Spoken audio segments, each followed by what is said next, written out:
If you are in the new era and you like and you believe in spirits, etc., when you get a hypnotic trance is where you can develop power of extrasensual power, perceiving the information, spiritual information, and this is basically a past life regression is all about.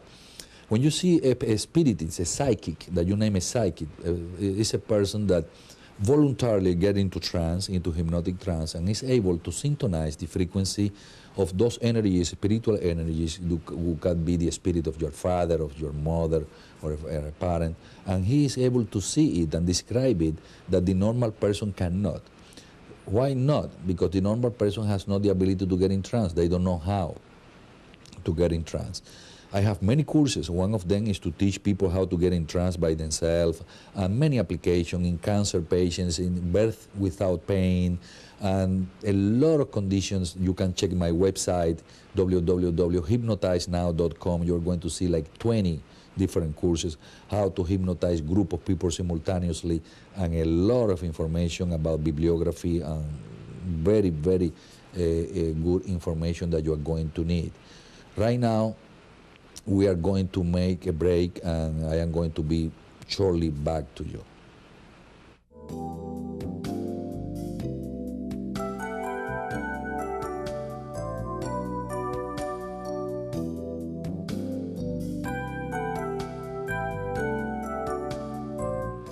Well, and then we are going to ask ourselves if this is a good technique and is recognized by the American Medical Association, is documented, why some people resist to get into the hypnotic treatment. First, there are a lot of myths related to the practice of hypnosis. People have a lot of bad information. They see a stage hypnotist there, and the stage hypnotists want to give the impression that they have special powers or special talents, that they are gifted, and they have influenced others and make others to do things that they don't want to do. And all those things are false. As a matter of fact, in some states of the United States, including Florida, it's prohibited by law to offer hypnosis shows that are not related to the medical field, because the general public get scared and say, no, I don't go to the hypnotherapy because they are going to do with me whatever they want, and this is false. You cannot hypnotize a lady. If you are a man, the one is listening to me right now, watching to me, you cannot hypnotize a lady and say, well, from now on, you are going to fall in love with me, or you are going to do an striptease, or this type of thing. So she is listening. When the person is in trance, is not sleeping. So the ears are active. Person is listening what you are telling. There are other parameters that tell you that the person is in trance, as I showed you later on in the demonstration. They can open the eyes, they cannot move the arm. So there are some parameters that tell you that the person is in trance, but still the person is listening. So you cannot hypnotize a delinquent and ask the delinquent, well, now tell me what you did, because he's not going to do it, because he doesn't want to do it.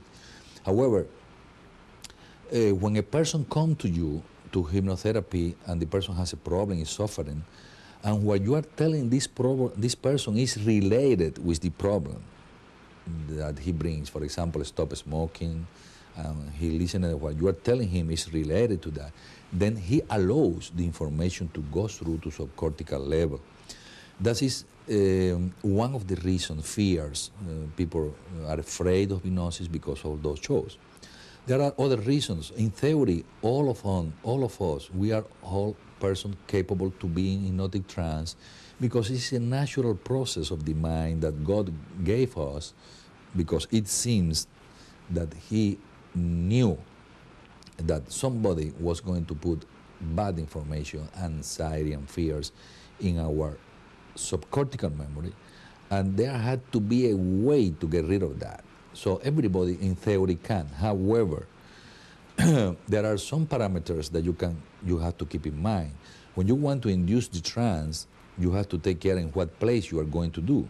You want to hypnotize a person in the middle of the street or a mall with 100 people looking around. It's not going to be the same easy as if you do in a private practice in one office.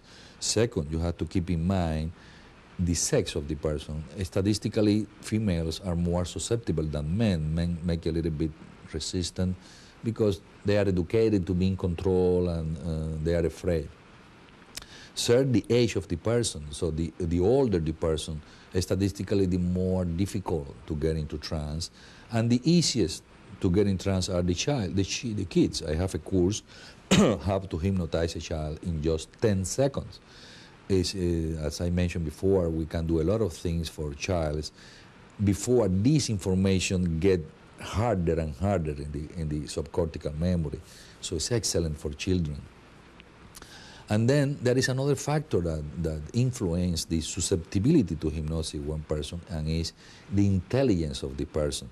The more intelligent the person is, the easier to learn to get in trance, because, as a matter of fact, it's a learning process. However, there are persons very, very smart, very intelligent, and they are very resistant because they are extremely analytical person. Remember that the intelligence, the logic reasoning, and the analysis process takes place at the cortical level. When we are analyzing, we have activated the cortical, the skin of the apple. The cortical is maximum activated, is very active. And this is a condition that do not allow to get into the subcortical memory.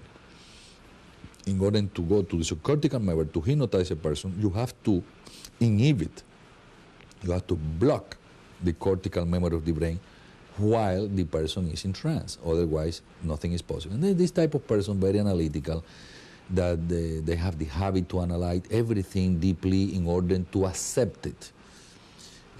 Some mathematicians and physicists or some type of people that are educated in this type of professions are more analytical than the artists. Artists work more with the subcortical memory. This is, they develop, intuition and powers and to create. They are more creative. Children are like the best artists, and then that's why children are more susceptible, because they are more creative and less analytical. But it doesn't mean that an analytical person cannot get in trance. It's going to be more difficult. Perhaps doesn't get in trance the first day, or the second shot, or the third one, but earlier or later the person is going to experience it. It's going to be proportionally related to the trust that the person has in your expertise. That's why it's very important, all this talking that I am telling you right now, that if not all of them, but a good part of them, is good to talk to the person before you try to hypnotize the person. So the person likes to understand the need, that this is not a game, this is not a power they are going to use, that they are going to lose control at all, that they have in control, they are not going to do anything against their will, etc. And for those of you that know a little bit about physiology and electrophysiology and electroencephalogram, electroencephalogram, you place electrodes here in the skull of the patient, and there is an electric activity in the brain all the time. But this electric activity change according with the state. When you are awake, there is a lot of activity. When you are in trance, you have less activity. When you are sleeping at night, you are still less activity, slower, the wave is slower. And when you are in coma state, you are almost dead. So the activity is extremely slow. And this is actually the electroencephalography, what tells doctor right now if the person is dead or alive. It's very important. It's not the heart. The heart can stop, but you can't put the heart to pump out, artificially. But if the brain doesn't have electric activity, the person is clinical dead. So you can put blood to circulate in the body, but if the brain has no electric activity, the person is dead.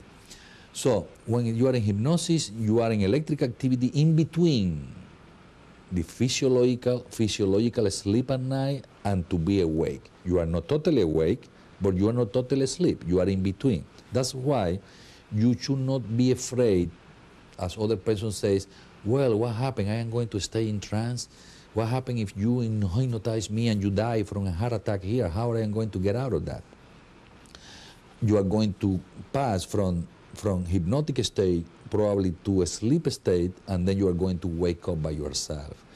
As a matter of fact, it's important the expertise of the operator, of the hypnotizer, to know and to keep the patient in trance for a certain period of time, because the trend, the tendency of the person is to get out of trance. It's not to get in trance, it's get out of trance. So don't worry about that. This is another myth of hypnosis, that you're going to be hypnotized and you're not going to be out of hypnosis ever, or whatever.